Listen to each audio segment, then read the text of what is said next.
Hola a todas y a todos y bienvenidos a la Biblioteca. ¿Qué tal estáis? Yo soy Marta y un año más venimos aquí con recomendaciones del marzo asiático.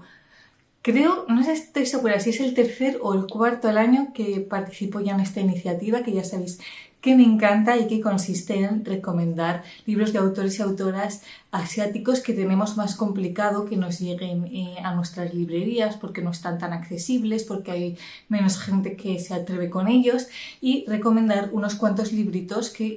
para que todo el mundo lea más literatura asiática. Básicamente es una iniciativa, ya sabéis, que creada por Magrat, que os voy a dejar el canal por aquí abajo, y que a mí siempre me gusta mucho participar, pero que ya el año pasado y este año voy a hacer lo mismo. No voy a participar tan activamente leyendo este año porque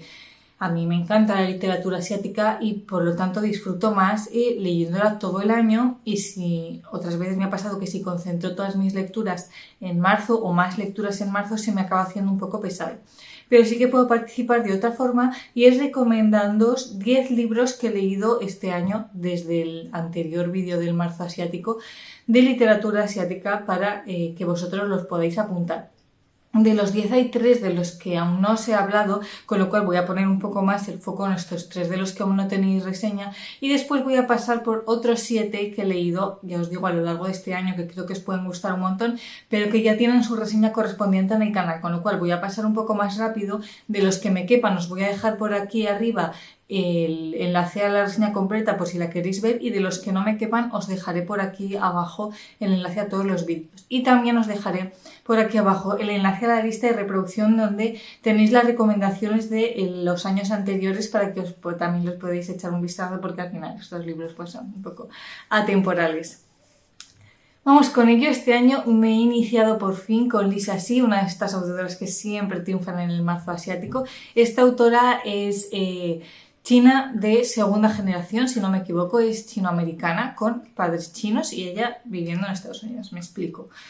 Y el libro que suele leer todo el mundo es el del abanico de seda, pero creo que este que he leído, que es el de la isla de las mujeres del mar, también es de los más famosos, y a mí la verdad que me ha cautivado muchísimo la historia, que la tenéis en audiolibro en eBiblio. Y es una historia que nos cuenta un grupo de mujeres reales que viven en la isla de Jeju, en Corea, y que son abuelas buceadoras. Esto es una isla muy especial donde tradicionalmente las que han llevado el dinero a casa y las que han trabajado eran las mujeres, porque en lo que consistía su principal sustento es en bajar a los océanos a hacer apnea, bucear para pescar de una forma mucho más amigable, sin interferir con el medio ambiente, y de una forma mucho más natural, digamos. Y hacían apnea para pescar peces y luego los vendían y tal, y el hombre era el que se quedaba en casa cuidando a la familia. Nos cuenta la historia de estas mujeres, que de hecho son patrimonio de la UNESCO, a través de la historia de dos amigas que se llaman Yoon-suk y Milla. Vamos a seguir a Yoon-suk cuando ya está anciana, y en la actualidad cómo esta tradición se ha ido perdiendo y ya solo quedan las abuelas buceadoras porque nadie quiere seguir con la tradición, y ahora mismo es algo mucho más explotado turísticamente, y viene una persona a decirle que es familia de la otra amiga, de Milla, y que era su bisabuela, y a ver si le podía contar la historia de las dos. Y Yoon-suk hace un poco la vista atrás y nos cuenta la historia de estas dos amigas con sus más y sus menos, desde que ambas se inician como jóvenes buceadoras hasta pues la vejez de ambas. Es una historia preciosa que me parece que combina muy bien la historia familiar con la historia de dos amigas, que a mí me ha apasionado, con la historia de esta amistad, con, por un lado, la historia de las mujeres buceadoras, que me ha parecido también súper interesante toda esta historia de un matriarcado, con la historia real, con cómo influyó en estas costumbres la Segunda Guerra Mundial, la Guerra de Corea, el acceso a las tecnologías y el acceso al turismo, cómo está actualmente explotado, y cómo influye tanto en la propia tradición de las mujeres buceadoras como en las propias relaciones entre las amigas con la familia, cómo eran en ese momento los matrimonios en la isla, cómo influía el hecho de que empezaran a llegar extranjeros a la isla, la concepción del hombre, cómo cómo empezar a sentir esta masculinidad frágil. Habla de un montón de temas que me han parecido súper mega interesantes y que la verdad que no conocía para nada esto. Voy a seguir leyendo a la autora, yo creo sí o sí. Es típica prosa de una historia familiar de varias generaciones con la que es muy fácil conectar, es muy fácil empatizar y por tanto que te interese muchísimo más la historia. Otro libro que he leído este año, que fue de mis primeras lecturas del año, ha sido La clase de griego de Han Kang, autora coreana por excelencia, que yo leí La vegetariana hace un par de marzos asiáticos, me gusta muchísimo y no había leído nada más de la autora. Este lo han publicado hace muy poquito en castellano, pero que no se engañe porque el libro es de 2011, que yo iba esperando también algo más fresco, más nuevo, más mejor que La vegetariana, y es un libro que yo le veo que ha estado muy guay, pero que no os confunda. Es la historia de una joven que vive en Seúl y que acaba de perder la custodia de su hijo porque, a ver cómo explico esto, ella es una persona que su mente le da muchísima importancia al lenguaje, a la gramática, a cómo expresamos lo que queremos decir, y es algo que en su mente tiene tantísima importancia y tantísimo peso que ha habido ocasiones en las que su mente se ha colapsado porque no se ha visto capaz de decir lo que quería decir correctamente y sufre una especie de episodios en los que se ve literalmente incapaz de hablar, y eso ha hecho pues que pierda la custodia de su hijo, y lo que hace es decir, vale, pues como me veo incapaz de hablar en mi propio idioma, voy a apuntarme a un idioma que desconozco totalmente para ver si aprendiendo este idioma me vuelve la capacidad de hablar de alguna manera, y así es como se apunta a clases de griego. Y por otro lado vamos a seguir, aunque en un segundo plano, la perspectiva del profesor de las clases de griego, que es de origen alemán y que decide pasar sus últimos años en Seúl, y que descubriremos que también tiene algún problema que les va a unir, y que es un libro que habla sobre todo pues de soledad, de lenguaje no verbal, de cómo comunicamos las cosas. A mí es un libro que me ha fascinado porque me parece increíble cómo Han Kang puede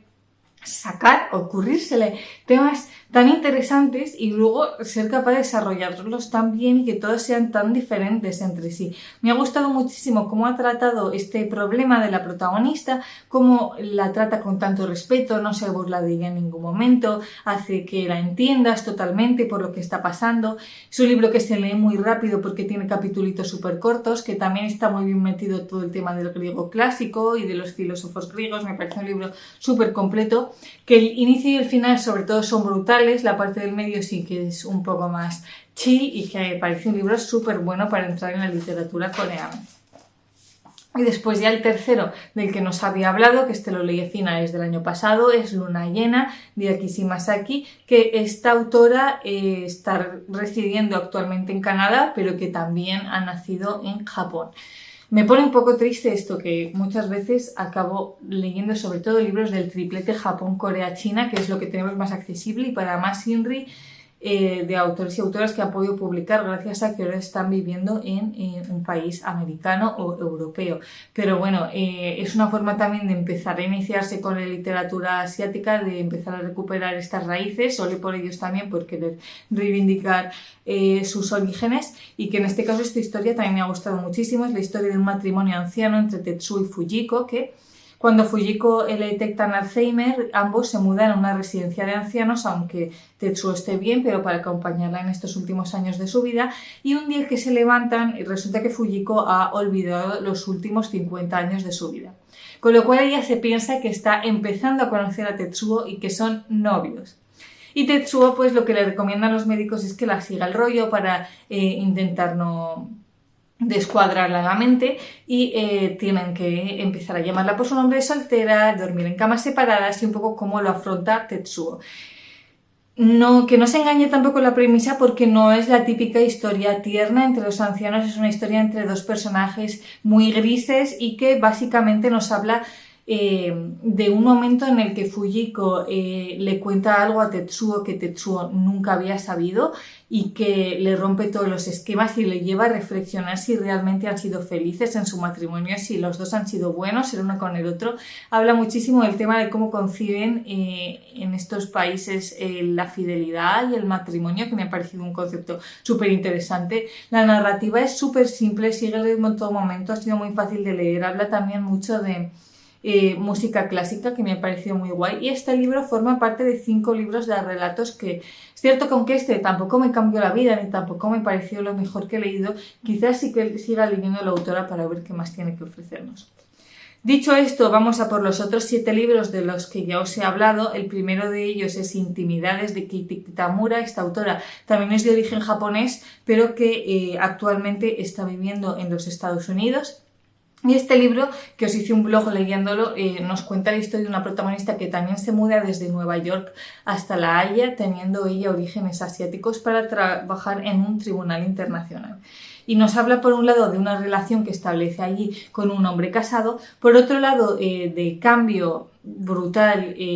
pasar a vivir en otro país del que desconoces totalmente la cultura. Aquí se nota muchísimo los orígenes de la autora y creo que es un tema que está súper bien plasmado. Y por otro lado nos habla de este trabajo tan curioso del que también desconocemos mucho y se centra muchísimo en un caso muy concreto que le causa dilemas éticos a la protagonista, y es en lo que se centra la segunda parte del libro, que es cierto que a mí sí que se me hizo un poco pesado, pero que en general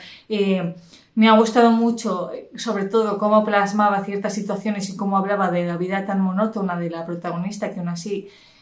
pues representa muchísimo nuestras vidas, que cuenta la vida de una persona que no es para nada especial, pero que aún así consigue hacer que te interese, y eso es con lo que me quedo yo sobre todo del libro.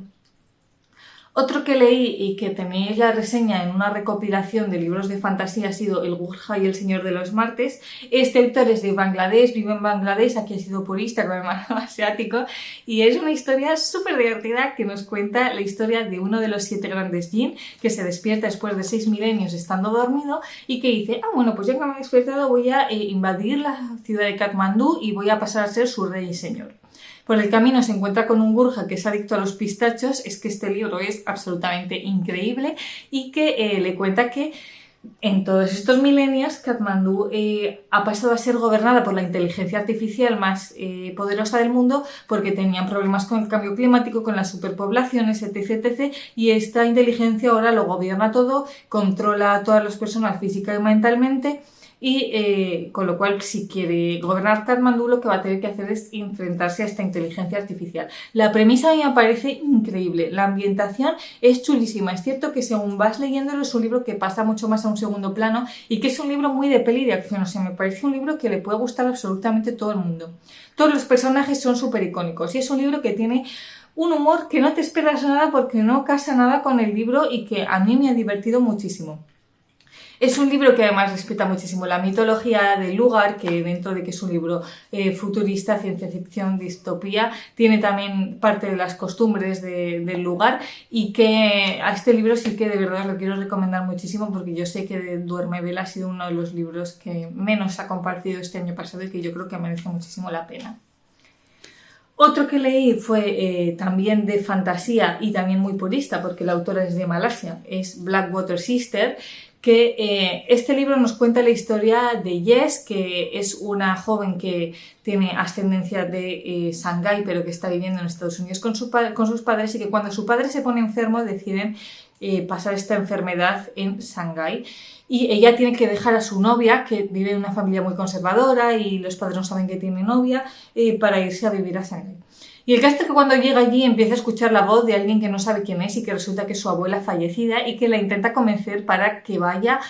a intentar rescatar el templo de la hermana de las aguas negras y convertirse un poco en una especie de medium de esta diosa. Es un libro que tiene que ver mucho con espiritismo, con dioses, con religión, que esta parte me ha parecido súper interesante. El personaje de la voz de la abuela también es divertidísimo y que me parece que mezcla muy bien toda esta parte de la ambientación fantástica y toda esta trama con los problemas reales de un adolescente en el siglo XXI, con cómo tiene que afrontar esta falta de espacio que tiene en su casa, estos problemas por vivir en una familia tan conservadora. Y me ha parecido también muy divertido cómo sabe mezclar estas dos cosas. Es cierto que el tema principal también es un poco de película de acción, de mafias, de gángster, que a mí esto me ha interesado menos y me hubiera gustado que le diese menos peso, pero es algo muy personal que igual si a vosotros pues os gustan estas tramas también os puede gustar. Yo ya había leído otro libro de la autora que también tiene con Duerme Vela, que no me acuerdo si La mujer de terracota creo que se llamaba. Son también libros súper distintos y la autora me ha parecido brutal, estoy deseando leer más de ella. Uno que leí para el club de lectura en el que estoy en Zaragoza es el de Lágrimas en H-Mart. Este me parece muy bueno si aún no has empezado a leer literatura asiática, porque la autora es una cantante muy famosa en Estados Unidos y que es de origen coreano. Entonces, es un libro que es súper accesible porque está escrito literalmente como si fuese un bestseller en Estados Unidos actual, pero que trata temas muy coreanos y es su propia autobiografía y desde un punto de vista muy original y que creo que te puede facilitar un poco más el acceso a esta cultura, digamos. No sé si me he explicado muy bien, pero el caso es que esta autora nos cuenta cómo fue en su vida real la relación con su madre. Claro, imaginaros, es una madre también en una familia súper tradicional que está viviendo en Corea y la hija está sola viviendo en Estados Unidos, le separan dos mundos totalmente distintos y dos culturas totalmente distintas. Y habla mucho de cómo con todas las rencillas que tenía con su madre, lo único que les unía era la comida. Este libro es un food memoir, es un libro donde la comida tiene muchísimo peso, se habla muchísimo de recetas y en el que nos habla sobre todo de cómo su madre le intentaba transmitir este amor que sentía por ella y que no era capaz de transmitírselo físicamente a través de las recetas de cocina que ella le hacía. Y cuando la madre en el presente ya se ha muerto de cáncer, la autora nos recuerda cómo fue para ella vivir toda esta enfermedad con su madre y cómo se mudó temporalmente a Corea a pasar con ella la enfermedad y cómo está llevando el duelo. El tema me ha parecido súper muy interesante, es un libro que va a mejor según van pasando las páginas, que sobre todo este tema de volver a Corea y volver a reencontrarse y a reconciliarse con su cultura, me ha parecido súper interesante todo este tema de cómo ella realmente se da cuenta de que no conocía a su madre, de cómo otras personas se sentían más cercanas de ella siendo ella su propia madre. No sé, me voló la cabeza todo esto. Se nota, yo creo que la autora no es escritora, pero aún así está escrito con muchísima sensibilidad y con un respeto brutal. Me ha gustado mucho cómo trataba todo este tema de sentir que no perteneces a ningún sitio, así que este libro yo no lo puedo recomendar más. Un libro del que os hice una reseña, pero no me acuerdo cuándo, pero yo estoy convencida de que la hice, es el del Impulso, que es de una autora que no sé cómo se pronuncia su nombre, pero que sabréis quién es porque es la autora de Almendra y que es coreana, viviendo en Corea, y es la historia de un hombre que al principio del libro está en un puente a punto de tirarse al río y suicidarse. Porque se siente fracasado, porque se siente absolutamente solo, toda su familia le ha abandonado, todos los proyectos de vida que intentó hacer le han salido mal, y lo único que le frena literalmente de tirarse al río es que piensa que el agua va a estar muy fría y que le da como pereza. O sea, este hombre es el culmen del patetismo y seguimos su vida en primera persona para intentar entender por qué se siente así y también los remedios que intenta ponerle. Es muy interesante porque lo que hace él es decir, vale, como me siento solo y en la completa miseria, voy a empezar por lo más fácil, voy a empezar, por ejemplo, por crear un proyecto que se base en mejorar mi postura corporal y cada día dedicaré más tiempo a tener la espalda recta. Y cómo a base de estos pequeños proyectos intenta volver a reconstruir su vida. Es un libro que cuesta mucho leerlo también, es un libro que aunque lo parezca no es de autoayuda, pero que tiene muchos altibajos, no es que de repente el personaje mejore, sino que va siguiendo su vida un poco montaña rusa. Me gustó mucho cómo habla de temas complicados, de la falta de ganas de vivir, del suicidio, del fracaso, que es muy fácil de comparar con Almendra, pero que son dos libros totalmente diferentes y que sí que es cierto que a mí me costó un poco leerlo y que luego me enteré de que es un libro que estaba escrito por encargo explícitamente, que tenía que escribir sobre este tema. Y sí que es cierto que se nota que está un poco metido con calzador, que no sé si es un tema que el autor hubiese elegido libremente, pero que aún así me ha parecido muy interesante. Vamos con el libro que creo que es el que menos me gustó de este top, pero que en general creo que es un libro que genera mucho amor-odio, así que es posible que os guste. Es Amarilla, de R.F. Kuang, que esta autora no estoy segura de dónde es, yo creo que es origen japonés, en Estados Unidos viviendo, pero que se me ha olvidado buscarlo. Si lo he dicho mal, pues ya os lo dejaré por aquí corregido. Y es la historia de dos autoras, ¿vale? Por un lado está Antena, que es la que tiene origen asiático, está viviendo en Estados Unidos y consigue ser una autora superventas, y por otro lado está su amiga que se llama Jun, que es amiga un poco por interés y que le tiene muchísima envidia porque ella no ha conseguido vender ni un solo libro, y un día que están las dos cenando en su casa, Antena se atraganta y se muere, la otra lo ve en directo y cuando la otra se ha muerto lo que decide hacer es ve el último manuscrito que tiene escrito y que está a punto de cerrar contrato editorial y se lo roba y lo publica como si fuese ella. O sea, como si fuese suyo. El problema es que este libro habla sobre la participación forzosa del pueblo chino en la Segunda Guerra Mundial en Gran Bretaña y en Francia. Entonces es un libro que habla por un lado muchísimo de racismo en el mundo editorial y por otro lado que abre mucho el debate de quién puede escribir, sobre qué historias,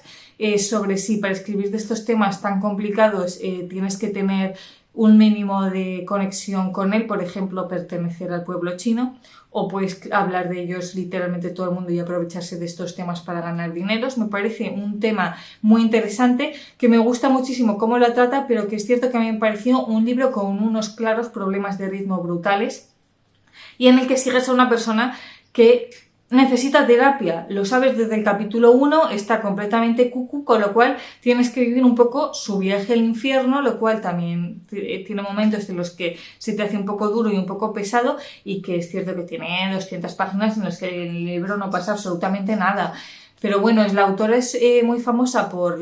publicar libros de fantasía, el de Babel es suyo y el de La Guerra de la Amapola también. Son los dos pedazos de tochos y por eso aún no me he animado, pero yo creo que puede ser muy interesante leerla. Y después ya el último, este libro lo tengo por aquí en papel, pero no sé dónde está, tenía que meter a Murakami aquí, aunque sea clásico cliché, pero es que es de mis autores favoritos y este año el único que he leído suyo ha sido ¿De qué hablo cuando hablo de correr?, que me ha parecido un libro interesantísimo, que es un ensayo sobre cómo, aunque conozcamos su faceta de escritor, también tiene faceta de corredor de maratones y corredor de triatlones. A mí esto me ha sorprendido un montón y es un diario que lleva a lo largo de varias décadas sobre cómo se prepara física y mentalmente para correr una maratón, de qué habla literalmente, sobre lo que piensa literalmente cuando está corriendo, sobre cómo empezó a correr y empezó a mejorar su forma física y cómo ahora que es anciano la ha empezado a perder. Es un tema que me ha interesado muchísimo, cómo llegó a este proceso de atascamiento y de deterioro en su capacidad física. También habla muchísimo sobre cómo relaciona literatura con los maratones, cómo se inspira en personajes cuando está corriendo, cómo compara las dos disciplinas principales de su vida. Este libro es muy de nicho, también os digo. Si os interesa correr, os interesan las maratones o os interesa Murakami, con que os guste una de las dos, en mi caso correr es de las cosas que más puedo odiar del planeta Tierra, pues os interesará el libro, pero si no os interesa ninguna de las dos cosas, pues es probable que este libro no os guste, no nos vamos a engañar. A mí me ha parecido un libro súper reflexivo, que se sale muchísimo de todo lo que había leído hasta ahora de Murakami, que si os interesa el autor, pues es que realmente te descubre facetas súper personales suyas. Además es muy divertido porque tiene fotos suyas corriendo que son súper graciosas y que habla de un montón de temas muy interesantes, la verdad. Y nada, estos eran los 10 libros. Ya os digo que es posible que me anime seguramente a leer algún libro asiático este mes de marzo, así que dejadme por comentarios cuál debería leer o cuál vais a leer vosotros para que los pueda bichear. Y nada, esto era todo por hoy. Nos vemos la semana que viene y os mando un besito muy grande. Adiós.